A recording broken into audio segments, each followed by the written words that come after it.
Hello viewers, welcome to my channel simple and easy classes. आज का topic है nickel tetra carbonyl. Nickel tetra carbonyl का formula होता है NiCO का होल 4।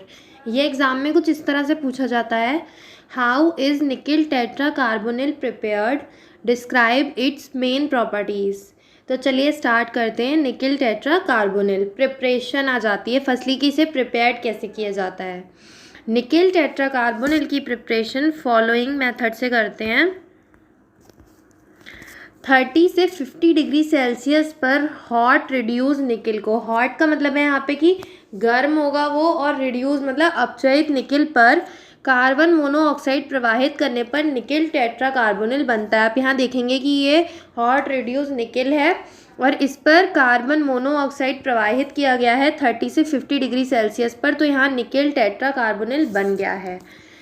ये इसका फर्स्ट मेथड है। फिर इसका सेकंड मेथड आता है निकिल सल्फाइड यानी कि NiS और निकिल साइनाइड यानी कि NiCN का होल ट्वाइस।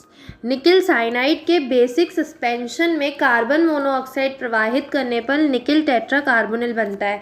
तो आप यहाँ जैसे देखेंगे कि ये निकिल सल्फाइड है और इसकी क्रिया हमने कार्बन मोनोऑक्साइड से करवाई है, तो यहाँ पे निकिल टेट्रा कार्बोनिल बना है और S यहाँ पे अलग निकल गया है।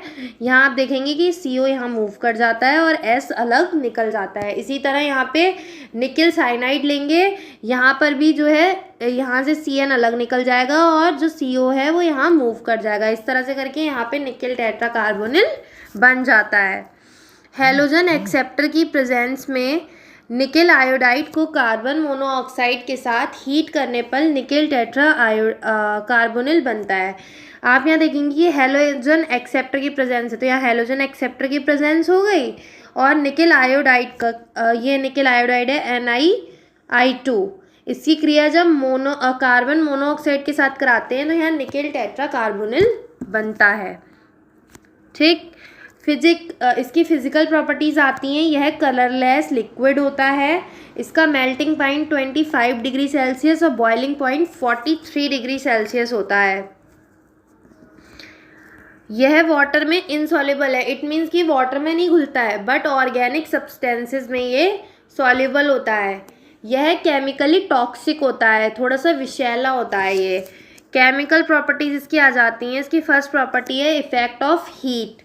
इफेक्ट ऑफ हीट से मतलब है कि यहाँ पे हीट का इफेक्ट इस पर पड़ेगा, हमें इसको हीट ही करना है। तो यह 180 से 200 डिग्री सेल्सियस पर हीट करने पर डीकम्पोज्ड हो जाता है, इट मीन्स टूट जाता है। तो आप यहाँ निकिल टेट्रा कार्बोनिल ले लेंगे और 180 से 200 डिग्री सेल्सियस पर इसको हीट करवाएंगे। तो हीट करवाने पर यहाँ निकिल और यहाँ कार्बोनिल दोनों अलग अलग टूट जाते हैं, दोनों अलग अलग टूट जाएंगे। यहाँ आप देखेंगे कि यहाँ कार्बन मोनोऑक्साइड बन जाएगा और निकिल निकल जाएगा अलग से। Action of halogen. Action of halogen में यहाँ आप देखेंगे कि हैलोजन से मतलब है हैलोजन से ही इसकी क्रिया करवानी है। तो यह ऑर्गेनिक सॉल्वेंट्स में हैलोजन के साथ रिएक्ट करके निकिल आयोडाइड बनाता है।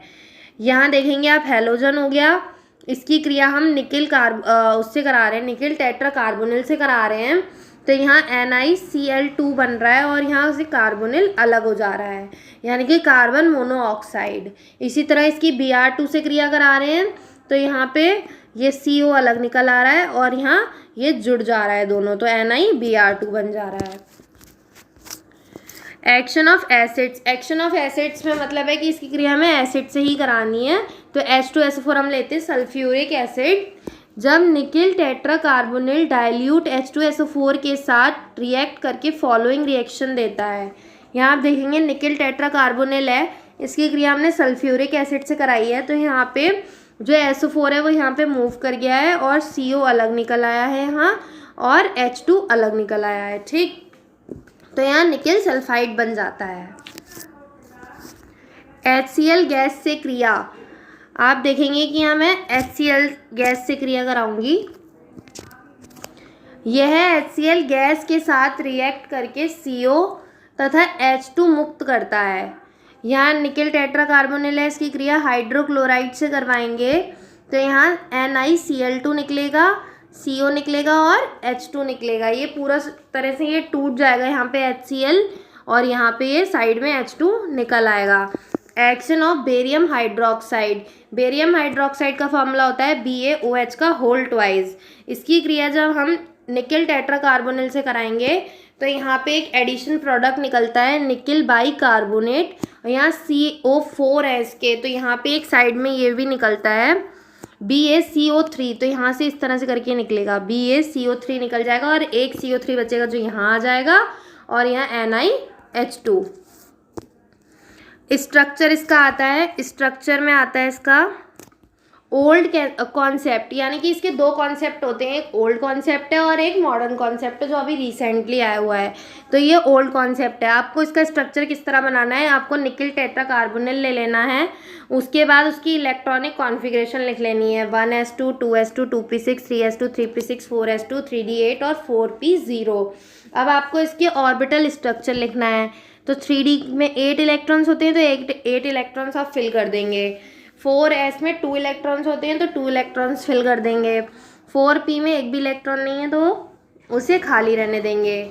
इसी तरह अब आगे क्या होगा, इसमें आगे ये होगा कि इसमें 2 इलेक्ट्रॉन है तो एक इलेक्ट्रॉन यहाँ मूव करेगा और एक इलेक्ट्रॉन यहाँ जंप कर जाएगा। तो ये जब यहाँ पे मूव कर जाएगा तो ये पूरा कंप्लीट 10 हो गए। अब बचे हमारे 4 खाली ऑर्बिट्स, s के 1 और p के 3, और हमारे पास कार्बोनिल कितने, 4 कार्बोनिल हैं। तो हम एक इसमें फिल कर देंगे, एक इसमें फिल कर देंगे, एक इसमें फिल कर देंगे। तो इस तरह से करके हमारी sp3 हाइब्रिडाइजेशन यहाँ पे बन जाती है। एक s हमने लिया है और p के 3 लिए हैं तो sp3 हाइब्रिडाइजेशन यहाँ पे बन जाती है। ज्योमेट्री इसकी आती है, sp3 हाइब्रिडाइजेशन के कारण NiO4 मॉलिक्यूल की ज्योमेट्री टेट्राहेड्रल होती है। ये देखेंगे आप, टेट्राहेड्रल ज्योमेट्री होती है इसकी।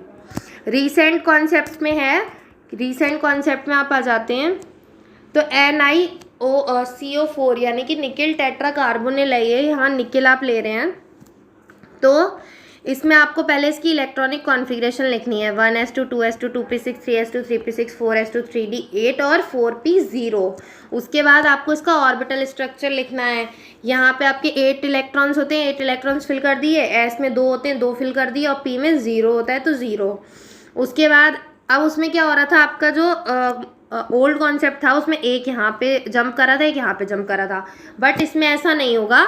इसमें ये जो 4s का है, एक इलेक्ट्रॉन यहाँ 4p में जंप कर जाएगा।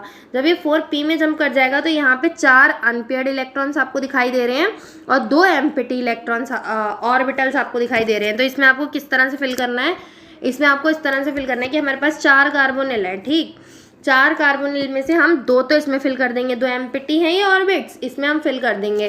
अब आप यहाँ नोटिस डाउन करेंगे कि यहाँ पे 2 मैंने लगाए हैं बॉन्ड और यहाँ 3 बॉन्ड लगाए हैं। तो CO के बीच हमेशा 3 बॉन्ड आते हैं, लेकिन जब इसके पास अपने पूरे 2 इलेक्ट्रॉन्स हो, इसके पास 2 इलेक्ट्रॉन्स होते हैं, जब इसके पास पूरे 2 इलेक्ट्रॉन्स होंगे तब यहाँ पे ट्रिपल बॉन्ड आएगा। तो यहाँ अपने ये पूरे 2 इलेक्ट्रॉन्स इसे दे रहा है 4p के, लेकिन यहाँ पे क्या कर रहा है, यहाँ पे आप देखेंगे एक इलेक्ट्रॉन ये p को दे रहा है और एक इलेक्ट्रॉन यहाँ पे ये 3d को दे रहा है। इसी तरह यहाँ एक इलेक्ट्रॉन ये 4s को दे रहा है और एक इलेक्ट्रॉन यहाँ 3d को दे रहा है। यहाँ जो ये इलेक्ट्रॉन ये p को दे रहा है उस पर यहाँ सिग्मा बॉन्ड बन रहा है और जो ये d को दे रहा है उस पर पाई बॉन्ड बन रहा है।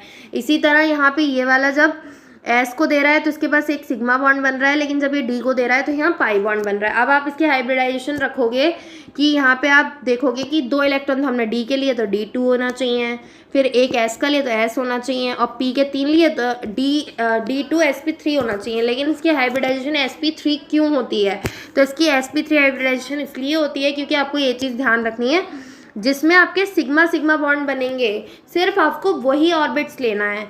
तो आपका एक s में सिग्मा बॉन्ड बन रहा है और बाकी एक p में सिग्मा बॉन्ड बन रहा है और बाकी ये तो हमने लिए ही हैं पूरे खाली खाली, तो इसमें भी सिग्मा बॉन्ड बन रहा है। तो इस तरह से करके आपके क्या बन गया, sp3 हाइब्रिडाइजेशन बन जाती है। इसकी ज्योमेट्री आती है, तो इसकी ज्योमेट्री कुछ इस तरह की होती है कि निकल के आपके 2 ऑर्बिट पूरे एम्प्टी थे तो आपने CO उसको पूरा का पूरा दिया तो इसमें ट्रिपल बॉन्ड और ट्रिपल बॉन्ड, और आपके बाकी के जो 2 थे वो अनपेयर्ड थे तो आपने एक एक दिया था तो उसमें डबल बॉन्ड और डबल बॉन्ड आ रहा था। तो इस तरह से करके इसका यहाँ पे स्ट्रक्चर पूरा हो जाता है, ठीक। अगर आपको मेरी वीडियो पसंद आई तो मेरे चैनल को सब्सक्राइब करें और वीडियो को लाइक करें। Thank you.